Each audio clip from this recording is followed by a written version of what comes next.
Le déplacement aurait bien valu la chandelle au cours du lancement de cette 9e édition du Salon de l'action gouvernementale. La désormais vitrine historique du Cameroun est placée cette année 2020 sous le signe de la qualité du service public.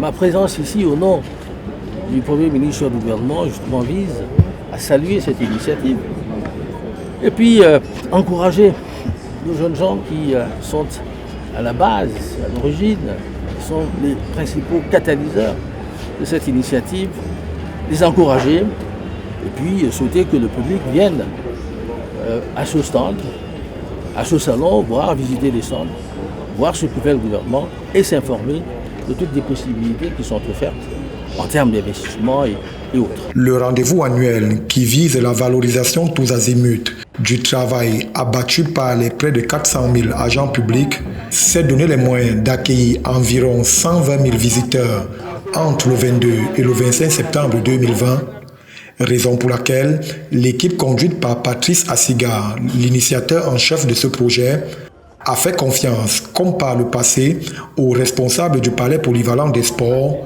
situé au cœur de la ville aux 7 collines. À vous, exposants et partenaires de tous bords, vous êtes la vitrine du Cameroun, vous êtes le SAGO. La raison d'être de ce rendez-vous, de l'information et de la participation citoyenne, qui nous soit permis de rendre un hommage appuyé à tous ces hommes et femmes sans lesquels cette manifestation n'aurait jamais pu se tenir. Pour tous qui participaient de près ou de loin à l'organisation de cet événement, journalistes, familles, amis, collègues, collaborateurs, bénévoles, volontaires, je dis merci. 96 dons pour davantage vanter le visage des services et des produits de l'administration camerounaise, objectif principal de ce salon annuel d'information et de formation sur les différentes initiatives sous le contrôle de l'État. Strass et paillettes à l'honneur du ministère camerounais du Transport, un tapis rouge déroulé lors du salon de l'action gouvernementale à toute l'équipe conduite par Ernest Ngalé-Bibéé, le chef de ce département ministériel qui a tenu en personne à assister aux côtés de son homologue de la communication René Emmanuel Sadji à la cérémonie officielle de lancement de cette 9e édition du Salon de l'action gouvernementale. Le défi est donc grand pour cette administration, dont les près de 14 milliards de francs CFA de budget prévus au cours de cette année ont été malheureusement fractionnés à la suite de la pandémie mondiale de grippe. La mise en œuvre du projet de gestion et de suivi centralisé du transport interurbain se poursuit, ainsi que l'extension des centres de production des titres de transport dans les 58 départements et la coordination d'une meilleure participation du Cameroun aux travaux d'évaluation de la décennie d'action 2011-2020. S'adapter après le mauvais vent et présenter aux milliers de visiteurs qui ont fait le déplacement du SAGO, cette transformation structurelle et les perspectives de modernisation du secteur des transports et de la météorologie, thème au centre de la mobilisation du Minetransport à cet événement. De grands projets de deuxième génération, à l'instar des tronçons Gaoundéré-Djamena ou Edéa-Crédit-Loavé. Déjà l'année dernière, le gouvernement a acquis 4 locomotives dédiées au transport voyageurs et compte également procéder à l'acquisition du matériel ferroviaire roulant, en l'occurrence 25 voitures voyageurs et 5 modules autorail. Un objectif lors du SAGO tout à fait en droite ligne avec les défis de cette année 2020 relatifs à la réhabilitation de certaines infrastructures de transport et au renforcement de la sécurité et de la sûreté dans différents modes de transport. Régulièrement mise à l'index par une bonne partie des observateurs nationaux sur son rôle qualifié de trouble dans la lutte contre les détournements de la fortune publique au Cameroun, le contrôle supérieur de l'État ne cesse chaque jour qui passe de multiplier des actions, prendre des initiatives pour porter en direction du plus grand nombre les mécanismes de travail qui gouvernent ces missions républicaines. Désormais, presque plus aucune occasion de communiquer, sensibiliser n'est loupée ici, ainsi que cela fut donné de voir au Palais des Sports de Yaoundé à l'occasion de la 9e édition du Salon de l'action gouvernementale tenu du 22 au 25 septembre 2020. Le SAGO a toujours un impact positif sur l'activité de l'administration, étant donné qu'il permet de renseigner sur les différentes activités qui sont faites dans les administrations. Donc, j'invite vraiment les populations de la ville de Yaoundé et de ses environs de se rapprocher des structures qui exposent ici afin d'échanger concrètement sur les activités qui sont menées et de stimuler leur participation citoyenne dans la vie publique. Cela fait pourtant des années que toute une batterie de mesures avait été prise pour lutter contre la corruption. Des organes spécialisés ont vu le jour, des lois ont été adoptées et promulguées, mais au fond, rien ne change. La corruption a toujours bonne mine au Cameroun. Selon en effet un rapport du 11 juillet 2020 commis par les soins de la Commission nationale anticorruption, le Cameroun a enregistré les pertes de plus de 1652 milliards de francs CFA de la période allant de 2010 à 2020 du fait de ce fléau. Situation préoccupante donc qui donne à questionner de façon significative l'efficacité des solutions édictées et présentées ici même dans cette salle du Palais des Sports de Yaoundé devant un public curieux venu nombreux dissiper ses multiples doutes. Les usagers se plaignent au jour le jour que les services publics n'avancent pas. Mais je les invite à coopérer avec l'administration car nous sommes en train de tout mettre en œuvre pour satisfaire leurs attentes. Et c'est pourquoi une initiative comme le SAGO qui va les permettre de renforcer l'administration entre le gouvernant et le gouverné et de leur renseigner sur le savoir-faire qui est rencontré dans les administrations de nos jours. Donc, étant donné que tout ne peut pas être dit dans les différents services, je les invite à venir au SAGO pour vraiment se frotter aux différentes structures qui exposent ici et s'imprégner des réalités du terrain des différentes administrations publiques et privées. La situation sur le terrain de la lutte contre la corruption est donc mitigée. D'un côté, un gouvernement qui vante sans cesse ses performances sur la question, et de l'autre, une population qui crie son désarroi devant des rapports qui, à chaque occasion, humilient le pays tout entier au travers des classements peu honorables, comme ce fut le cas le 23 janvier 2020, lors de la publication du rapport de Transparency International sur l'indice de perception de la corruption, dans lequel le Cameroun occupe le 28e rang des pays les plus corrompus sur 180 pays mis en compétition.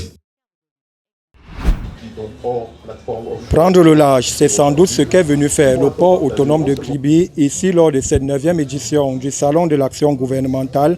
Le port autonome de Kribi, comme vous le savez, dont la pose de la première pierre a été faite le 7 octobre 2011 à Mboro par le chef de l'État, un projet qu'il a lancé dans le cadre des ambitions de développement du Cameroun.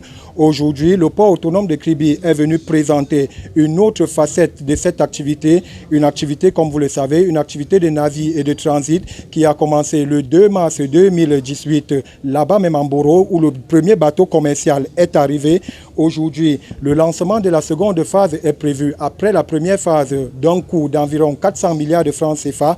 Aujourd'hui, c'est 450 milliards de francs CFA qui sont mis en œuvre pour la seconde phase du port autonome de Kribi.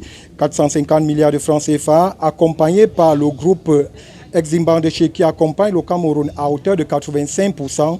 15% sont destinés par le pays de Paul Biya pour accompagner ce grand port de Mboro. Et aujourd'hui, à la 9e édition, ils ont tenu ce 23 septembre 2020 à montrer les actions qui sont faites tout au long de cette période, mais aussi qui sont faites dans la sous-région pour permettre non seulement le déploiement des infrastructures, mais aussi le déploiement de toutes les activités au port autonome de Kribi. C'est donc un événement important qu'a tenu à magnifier et à accompagner le directeur général Patrice Melon qui était présent ici à Yaoundé, ici même dans l'enceinte du palais polyvalent des sports pour montrer les actions qui sont menées par le port autonome de Kribi.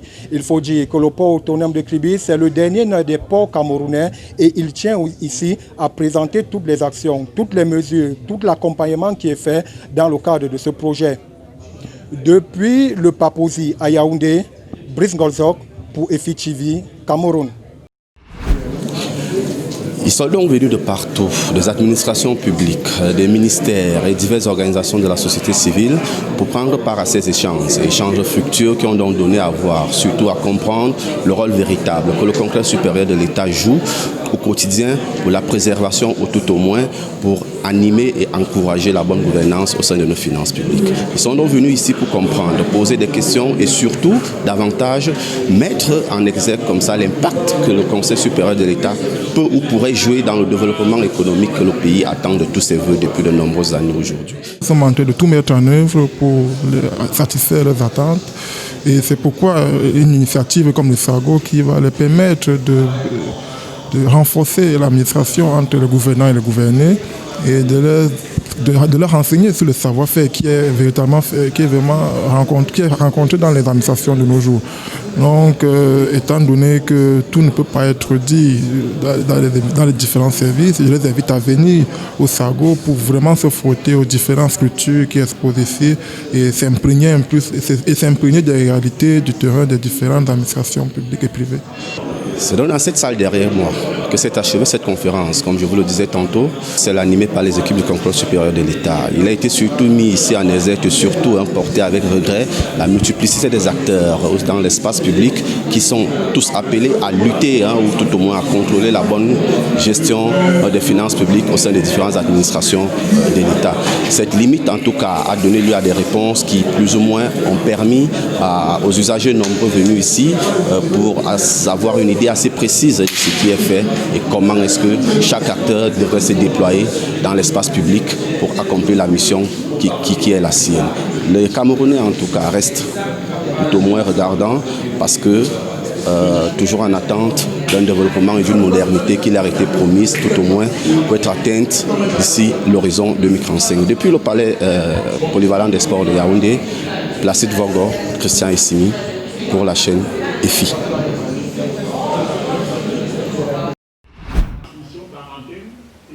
Avec plus de 38 milliards de chiffres d'affaires en 2017, 60 milliards de chiffres d'affaires en 2018 et un bénéfice net de plus de 5 milliards de francs CFA, le port autonome de Douala affiche des chiffres flatteurs au cours des 3 dernières années. Occasion donc pour l'infrastructure de venir ici au Salon de l'Action gouvernementale pour présenter cette mue qui est prévue dans le cadre du schéma directeur d'ici l'année 2050 du port autonome de Douala. Il est donc question pour les acteurs de cette infrastructure de présenter au grand public tout ce qui est fait pour pouvoir accompagner non seulement les usagers à travers la dématérialisation des procédures. Toute la facturation du PAD a été dématérialisée. C'est-à-dire qu'aujourd'hui, vous arrivez au port de Douala, vous ne venez plus demander la facture.